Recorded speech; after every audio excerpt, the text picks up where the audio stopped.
Good evening, Merry Christmas, folks. This is Marcel Hall.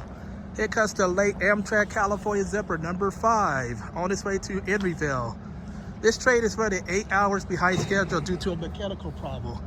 So here comes Amtrak 5, the California Zephyr. This train is 8 hours behind schedule. P42DC number 51, the Heritage Unit Phase 4. 164 is on this one.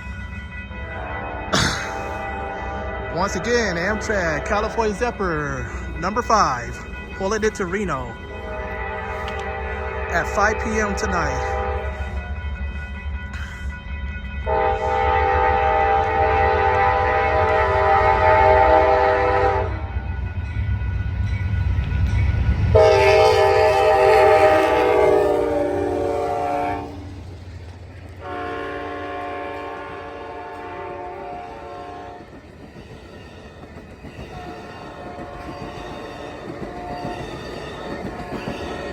Folks, this train is going to Emeryville, the Bay Area.